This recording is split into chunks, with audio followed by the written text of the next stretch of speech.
Mesdames et messieurs, le débat est évidemment la terre de toutes les envies.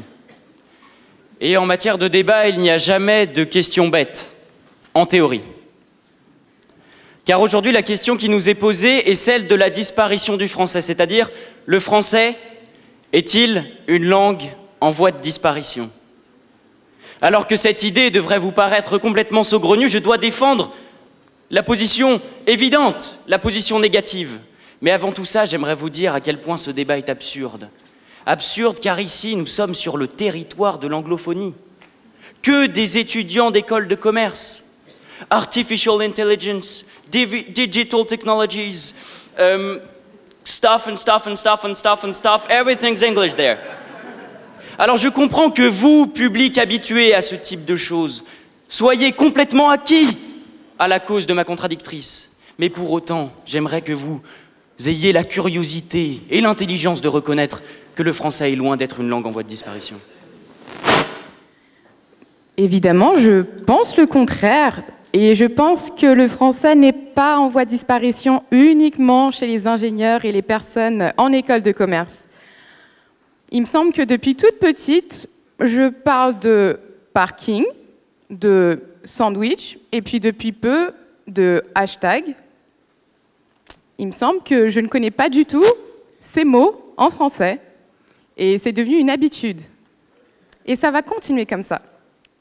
Je suis convaincue que la propagation de la langue passe par l'art. On peut parler de littérature, et alors qu'avant on parlait de Tartuffe, du bonheur des dames, maintenant on parle de 50 Shades of Grey, de Game of Thrones. L'art, on a aussi la musique, et je suis désolée, mais le français n'est plus la langue la plus sexy du monde depuis Despacito. Bah oui. Shakira et Maluma, ça vend quand même plus de rêves que Louane et Calogero. Et j'en suis triste, mais rest in peace, French. Mais mademoiselle, c'est terrible parce que vous faites cette erreur de penser que le français est resté bloqué dans une époque qui est lointaine. Vous nous parlez de Tartuffe, vous nous parlez d'époques qui sont anciennes. Mais le français, la langue, et toute langue, c'est évidemment une culture, mais c'est avant tout une pratique, et une pratique qui est quotidienne. Et le français, n'est-ce pas la langue qui évolue avec la plus belle rapidité, la plus belle fluidité? Baladez-vous dans les rues, partout à Paris, vous entendrez des mots qui viennent du français, le plus ancien du celte, mais vous aurez aussi des mots qui viennent de l'arabe, comme le mot somme, vous aurez des mots qui viennent de la langue anglaise, évidemment. Il faut maintenir une langue fluide, il faut maintenir une langue en perpétuelle évolution. Et moi, je vous dis et je pense, que le français est une langue qui arrivera à évoluer et qui est en train d'évoluer.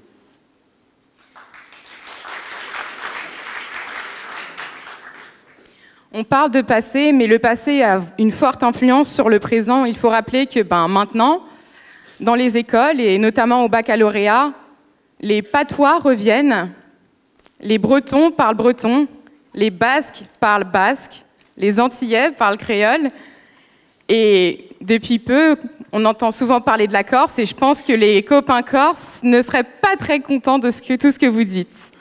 Mais mademoiselle, vous nous parlez des Corses, vous nous parlez des Basques, vous nous parlez des Bretons, vous nous parlez des Gascons.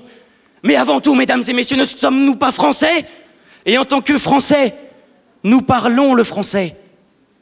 Et c'est là la chose la plus importante, mesdames et messieurs, tant qu'il restera dans ce pays et dans ce monde un Français, il restera le français.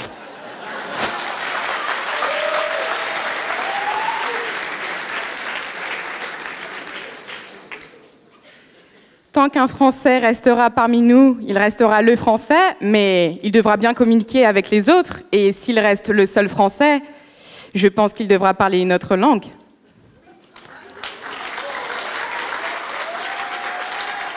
Il parlera notre langue, certes, une autre langue, certes, mais il sera complètement compris dans les valeurs de la France et dans ce qui fait cet ensemble aussi formidable.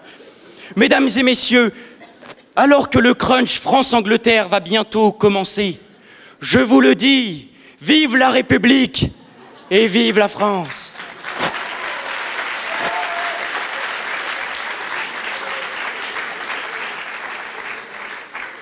Sorry but not sorry, je pense qu'il faut évoluer ensemble. Merci à vous deux.